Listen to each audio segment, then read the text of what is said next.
That's trying to be a mom, or you're already a mom, this video is actually for every woman out. I'll be sharing with you 3 things that God has taught me even in the process of being a mom. Okay, so yeah, today is one of those days whereby I wake up late in the morning, so I couldn't meet up with their food, so they only went with water, and it's almost time now for them to eat in school. They eat 11 and this is 10:33. I'm actually outside now and I'm with their lunch bags, okay, and I just got some stuff for them. It's also an opportunity for them to have a lot of snacks, okay, in their bag at times, because most times I don't even used to put many snacks in their bag.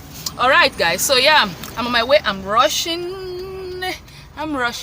to their school.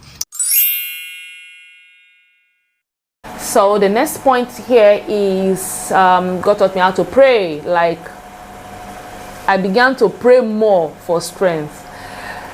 See, this motherhood thing, you need the strength of God. There are some things I do. I look at myself and I ask myself, are you sure you are the one that just did that? You are not the one that did that. Right from giving birth, like till tomorrow, I don't know. It's not that I'm now adjusting to saying my children. I really don't see myself going through, because each time I remember that moment of push, I really don't see this my little strength did that. I always say, God, you know you are the one that did that, because I can't just imagine it. Like a whole human being, not talk of people that give birth to triplets or double. Women are amazing. You guys are doing great. We are doing great. Okay, so I think I've learned more to pray. There was a time it got so much strong on my mind. Especially that time I was suffering lower back pain and chest pain. There was this backside. I don't know if anybody watching me has suffered that. I always suffered that slight pain then, and it became so strong within me that this motherhood thing is not by strength, just like the Bible says, by strength shall no man prevail. It's applicable here, guys, and yeah, you have to really acknowledge that fact that you don't have that power, you don't have that strength. So it became so strong, and I know that it's the work of the Holy Spirit that just keep asking God for more strength, more grace to be able to do this thing called motherhood. So I intensify prayers, and I've seen God come through for me. There are times you actually forget to pray, forget to inquire from God, how do I go about this? Is it about when the children are not feeling fine, that at times you just feel like maybe the thing should just happen to you? See, there are some crazy things you do as a mom. Personally, I've fallen twice in the bathroom. Like, I fell and they were still babies when I fell, and I was the only one at home with them. At that point, nobody could tell me sorry. Nobody could tell me, sorry, you just fell. Nobody could say, oh, let me help you rub it. It was after I was telling my husband, maybe when he came back, and like, okay, see what happened today. And by the time you got to the bed, because the baby was actually crying, I think Glory did it, goodness did it also. I slipped off while I was coming, rushing out to cuddle them, to carry them. They were actually crying, and I was like, and when I got there, the 2 of them actually did this thing, and it's so amazing. They just started smiling. They just want to see you, and that's taking me to the 3rd point, whereby these children want you to be more inclusive. Your family wants you to be more inclusive. Like, you are literally like their small God, whereby you just constantly, like, yes, constantly be their eyes. There are some things you just see, like mosquito. Personally, for me, I see shrug at times when I see mosquito in the dark. Like, there is no light. How do I know that there is mosquito there? You just suddenly become their personal instinct, like their personal monitoring spirits. It's just something that you don't do by yourself. It's actually God that put those things, and those things becomes activated as you grow in this motherhood business. So you just suddenly become like a natural seer in the house. Like, maybe somebody is sleeping. There are times I feel pressed. I wanted to mention something I usually do the other time. 2 crazy things I actually do. Like, maybe I just finished washing pepper not quite long, and I need to wash for them. Maybe the children went to poo and all that. You know what I do? I will always put my 10 fingers. I'll be rubbing it into even after I've washed, and maybe it has happened several hours back. I'll be rubbing it into my eyes. Like, I want it to hurt me first so that I can be sure before I use it to wash their butts. You know, things like that, they are not just natural. So I just want to encourage moms out there that you don't need to fight these things. Probably you are a mom that your husband is not that supportive. Just know that God has created you to be that strong person for your children, for yourself, and for that family. So you naturally become all those things, and you begin to wonder, when did you acquire all those strength? When did you acquire all those energy to be able to do all that? And recently, guys, I will not lie to you, I begin to look at myself like, I thought that as the more they grow, the work becomes lesser. But you find out that you still have to be present. Like I said, you have to just be in their lives somehow. Not that you are the one owner of their life. Jesus is the owner of their lives. But you find out that there are times that just ordinary going to make your hair and leaving the house for like 5 hours, nobody will cook. Nobody will go to the freezer, bring out anything. Nobody with anything. It's just like when that moment you come back from that your own tiredness, and you still want to like try and sit down small, and you're hearing, mommy, I want to do this, and you're hearing, babe, waiting with the chop. You know, you literally become like their guardian angel. So I just want to point your attention to those strengths that probably you are not seeing and you are complaining. Because for me, at a point in my life, I was complaining, and I was personally looking at it like, am I really looking for a 9-to-5 job? Do you think I can cope? Do you know that at a point when I got that 9-to-5 job, I was amazed. I actually coped excellently. I was just juggling it. One of my sisters said something, Sister Lizzie. She said, you just have to learn. She was already a mom then. Me, I was a new wife then. So you just have to learn how to pray with them along as they are crying. Do every other thing along with them. At that point, it didn't really sink into me, but I heard that word from her. And it was when I said, no, I got into the business fully and now understood what she was trying to say. There will never be a perfect time, guys, to really kabash that your old kabash. Me personally, I miss personal seminar attention. Like, I love attending programs, like dressing up to go attend seminars. Like, you saw a flyer that is maybe Pastor So is coming, or Evangelist So, or maybe a singer is coming. I missed those moments. So literally, you don't have the life of your own. You become like selfless, totally selfless. Like, you are just giving in. And most times, I will be honest with you guys, nobody can pay you for that enormous job that you are doing. Nobody can really fathom that's what you are doing. You can only understand it by yourself. And this is actually the third point that God explained to me extensively by himself. Nobody explained this one. In fact, I've read books a lot about motherhood. I've read a lot of books online. I prefer reading online these days. You know, it's not written there.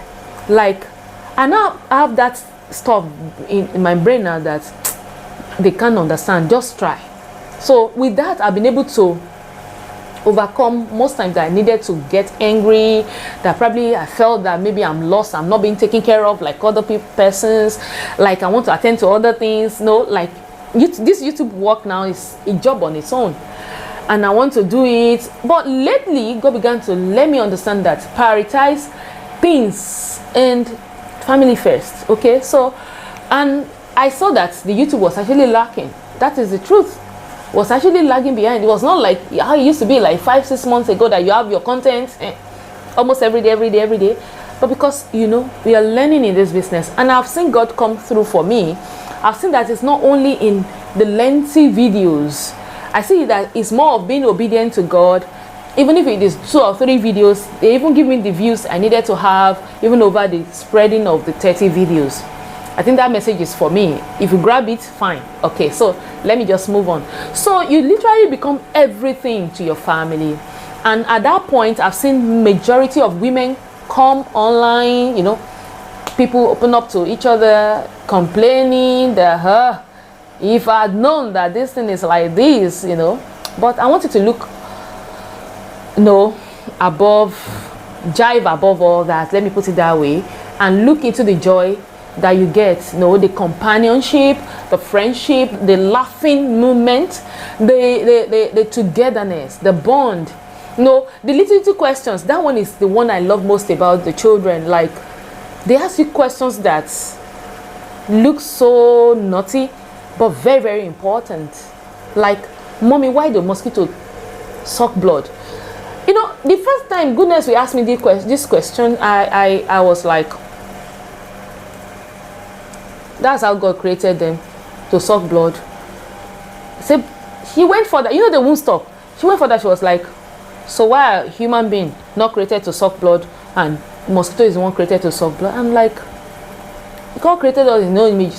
I didn't know that I'm putting myself in another problem. Okay, so why didn't God create them in his own image? And I'm like, oh, okay.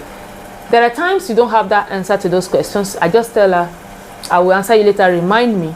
And there are times I forget. And if by adventure I remember and I know what to say, I'll go back to it. But if I don't know what to say, I just close it like that. But trust me, in another 2 to 3 days, that question will come back again. And that is why you are there.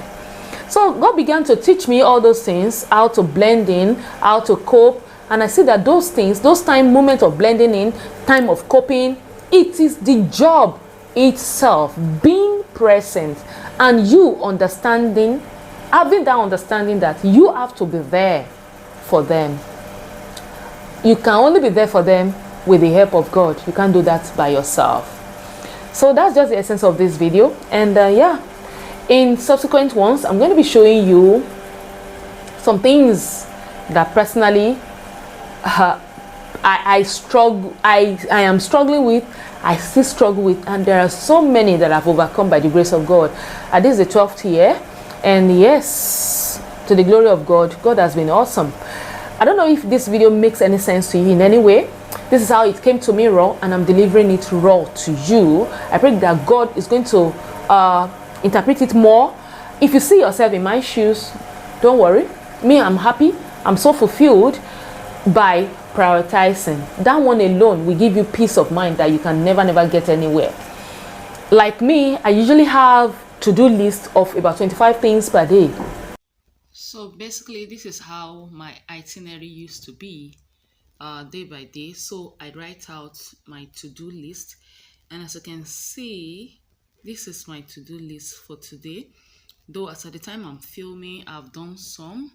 And yes, life of a mother, a blogger, a photographer. I hope you guys are aware that I'm not a photographer. Okay, a YouTuber. And yes, my life as a mom, and my life as my life. And above all, my life as a life of Jesus. So look at, guys, and some others that are not listed. It's not everything you can actually list per day. And today I'm not even going to write any of my books. I'm not touching any area like that. So motherhood is a lot, guys, and yeah, I'm ready to take you guys along in this video. Just a look into how my day or a week in my life can be. And yes, it's been awesome. We are not complaining. We are giving thanks to God for everything. But I think that when you are fagged out, when you are tired, take a little rest so that you can have the strength to continue another day. Keep watching. And honestly, you have 24 hours. Most of these things will even take you like 3-4 hours. Let's talk about times that I go to the market, and let's talk about times that you have to queue. Let's talk about times that you have to, maybe the car broke down, you have to take taxi. Or maybe there are times that maybe you don't even have water at home. And that's another part of motherhood that I want you to also realize, that there are some things you have strength for. There are some that you don't have that strength for. Like I usually tell my husband, when we don't have this water, we usually have this, sometimes, not usually, have this water issue and all that. I will tell you, this keg something, I can't drag it. And I look at it and I'm like, God, you didn't wire us for these things. I tried it one day. You need to see the way my chest was paining me. And I'm like, but when I was in secondary school, I was fetching this water. And God made me to realize that that was when you were in secondary school. You were not married then. You have not carried 2 generations then. Some part of your bone, just like my mother in the Lord, and Mama Adeyemi will always tell me that time that we're in Ibadan, that once you give birth, you don't know how many strength, how many part of your bone, out of the strength there, went out with the child, you know. Literally just explaining to us how our strength try to decrease after you have pushed once, you push second. Of course, you all know, every mom out there knows that the pushing is just in this spinal cord at the upper part here. So you don't have that strength again like that. But with exercise, eating well and all that, you can cope with life. Of course, you won't feel it. It's when you want to do some hard jobs that are not meant for you as a woman that you realize and appreciate your husband. So I always say that this one, I can't do it. There are some things you can't just do, like losing both of the tire of a car. I tried it one day in Ido and I almost passed out. I felt I could do it. When we were having our Bluebird, this red car here, I usually do it. Even suck and fell into the carburetor. That was when I've not had goodness. It was only glory. So I just want to encourage you there. This video, just keep enjoying it clip by clip as it comes to you. I believe that God is going to bless you. And I want to pray with anybody hurting out there. Forgiveness might not be easy, but it's something that you have to do. If you're a mom and you are keeping grudge, you're a wife, you are keeping malice or whatever, it's not for you. Personally, it doesn't work for me. So let me just say what works for me. Okay, if you can pick some lessons there, fine. You know, we can just advise. We cannot force things on you. Okay, and I'm hoping that you guys will share with me in the comment section how you have been able to overcome some of those things that we struggle with as a mom. Like me, I'm struggling so much with school runs because of this my night job, and it's something that needed to be done because I need to search the internet to look for latest gist for my other channel, because that's the work I'm doing now. Imagine, and I cannot use another person's eyes to look for that. Look at, no matter how early I wake up, I still find out that, though it's like I'm tracing some stuff now that is making me to actually drag now, which I'm going to sort out in the next 2 or 3 days by the grace of God. The burner of our gas cooker is like it's failing. Not really the burner, the pressure, the barometer, what they call it now, pressure gauge at the back, the one on top of the cylinder, it's like it's failing gradually. So I think that's why the burner is not really coming up for me, because like this morning I fried akara for almost 30 minutes. That's so weird. So like I was saying, a lot of struggles, and you find out that you don't actually prepare for most of these things. Like I said initially, there are some you are aware of, majority you are not aware of it. So how do you just swing in, cope with them like that, move on? There is no way it won't tell on you. So if you are there, you are hurting, you are feeling lost, forgotten, you are feeling like you are the only one. Like single moms out there, a big shout out to you. You guys are amazing. You guys are doing great. I can't imagine doing all this by myself. Me, I still have my husband helping me, and I'm still in some parts stuck. The Lord is our strength. So I believe that this video is going to come out like this in maybe like 4 parts, this particular one now. So whichever part that you have watched, go to the other parts, check it up, continue from there. Leave in the comment section, let me know what you guys think about this motherhood series, and maybe there are other parts you want me to touch. The financial aspect is there, of course. The other room aspect is there. Okay, being a Christian mom is there. It's part of motherhood. Parenting, praying and all that, they are all part of this motherhood. It's just being sincere, being honest. Please go to the comment section, comment how you're coping as a mom. Help somebody out there. Okay, please don't forget I mentioned in this video that it is something that you have been wired for. So don't see yourself as a failure. Personally, for me, whatever in any form it comes, I've learned not to see myself as a failure. I've learned to see myself as somebody that can do it, and I believe that you can also do it. You can do it. Okay, so yeah, I'll see you in another series. Thank you so much for watching. Hope you have been blessed. God bless you. Bye. That was absolute.